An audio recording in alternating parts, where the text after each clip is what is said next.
Sir இதுல போய் சேர்றவங்க எல்லாருமே வந்து பெர்மனண்டா ஜாப் வேணும்னு யாரும் போனது கிடையாது. இதுல போனவங்க எல்லாருமே ஃபர்ஸ்ட் பார்ட் டைம் தான் போயிருக்காங்க. அப்புறமா அதுல சேலரிய பாத்துறதுக்கு அப்புறம் தான் அவங்க வந்து இன்கம் அதிகமா இருக்குன்றனால அதுவும் ஒரே ஒரு பிளஸ் பாயிண்ட் என்னன்னா அவங்கள வந்து கேக்குறது இல்ல. லீவு எப்பயாச்சும் எடுத்துக்கலாம், வேணும்னும் போது ஆன் பண்ணிக்கலாம், வேணாம் போது ஆஃப் பண்ணிக்கலாம்ன்றது ஒரே ரீசனுக்காக தான் நீ அங்க போறீங்க. அந்த அண்ணா சொன்னாங்க எம்எஸ்சி முடிச்சிட்டு நான் வந்து இன்னும் ட்ரைனிங் போல அங்க 4 பேர்கிட்ட எங்களால திட்டு வாங்க முடியலன்னா அந்த ஹார்ட் ஒர்க் நீங்க ஏன் அங்க போடல? இப்ப இங்க இந்த இடத்துல 4 பேருக்கு உங்களுக்கு क्वेश्चन கேக்குறதா என்ன நீங்க இந்த வேலையை செய்வீங்களா?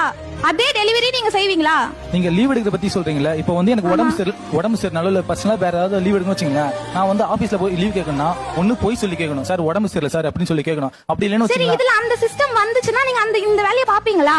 அது சொல்ல நான் லீவ் எடுக்கிறத பத்தி சொல்றேன். பாத்தீங்கன்னா இப்போ ஒரு ஆபீஸ்ல போய் லீவ் கேட்கறேன், சார் லீவ் கொடுங்க சார், இன்னைக்கு வந்து லீவ் கொடுங்க சார், நாளைக்கு லீவ் கொடுங்க, நாங்க என்ன சார் பிச்சையா சார் கேக்குறோம்? ஸ்டார்டிங் salary நீங்க 15,000 சொல்றீங்க, பட் ஸ்டார்டிங்ல வந்து 15 தான் இருக்கும். பட் நீங்க எக்ஸ்பீரியன்ஸ் அதுல பண்ணிக்கலாம்ல. ஒரு 3 months 4 months ரொம்ப ஹார்ட் ஒர்க் பண்ணா எந்த ஒருத்தரால ஹை பொசிஷனுக்கு போக முடியும். அதுல ஹார்ட் ஒர்க் இருந்தா கண்டிப்பா ஹை பொசிஷன் போலாம். ஆனா நீங்க அதுல பண்ணல.